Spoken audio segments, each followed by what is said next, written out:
La parole à Paul Molac. Merci, Monsieur le Président.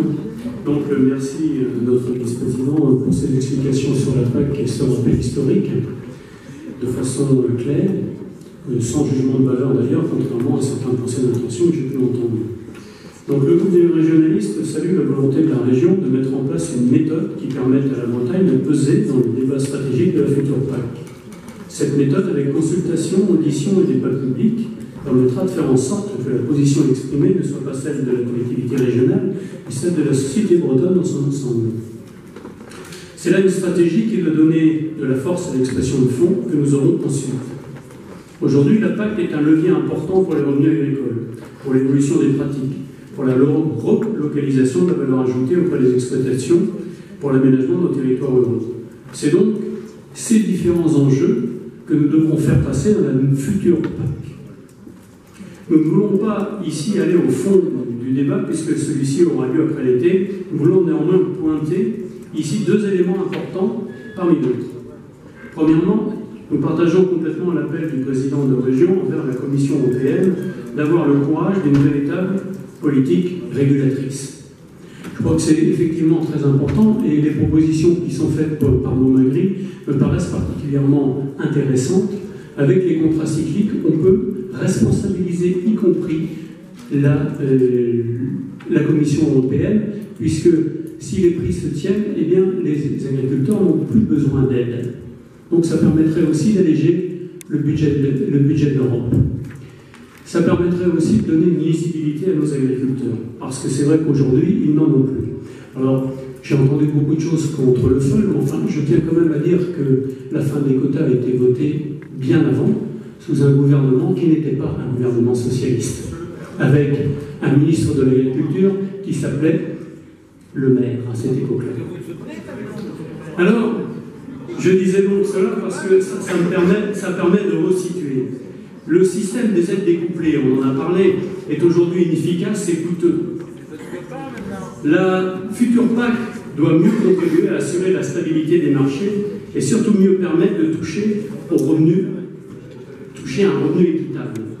Alors à propos de ce revenu équitable, petite digression pour dire que nous avons aussi au sein de l'Hexagone des marges de progrès. Les agriculteurs nous demandent actuellement l'application de la loi Sapin 2 qui a fini d'être votée en fait fin février pour une moralisation des relations entre producteurs, transformateurs, distributeurs. Je l'évoque ici car nous pouvons tous être le relais de cette préoccupation légitime tout en sachant que les agriculteurs eux-mêmes ont un rôle à jouer, en particulier dans la structuration des organisations de producteurs. Quand on sait qu'aujourd'hui, on a parlé de beignets tout à l'heure, Lactalis a 17 organisations de producteurs.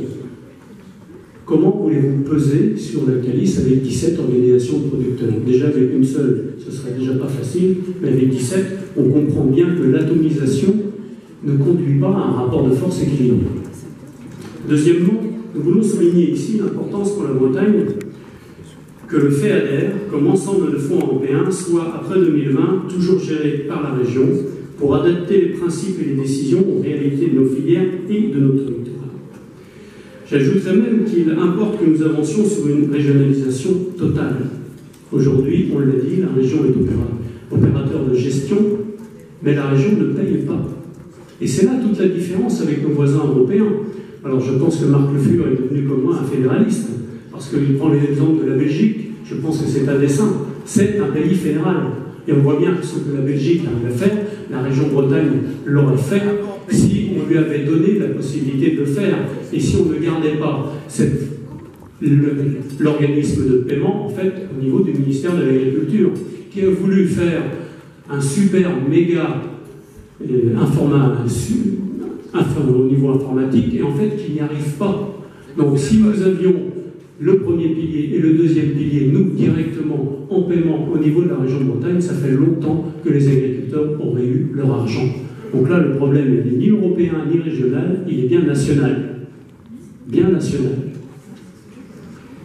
Et donc, pour les autres débats, comme la place de la transition écologique, par exemple, l'autonomie énergétique des exploitations, on sait que la région Bretagne fait beaucoup pour ça, ou la place des organisations de producteurs, j'en ai parlé tout à l'heure, eh bien, l'occasion de ces rendez-vous sera particulièrement importante pour définir quelle sera notre position et évidemment le faire savoir à qui de droit, puisque tout cela se réglera finalement au niveau des Européens et il sera important de trouver des pays qui pourront nous appuyer sur nos demandes. Voilà, je vous remercie.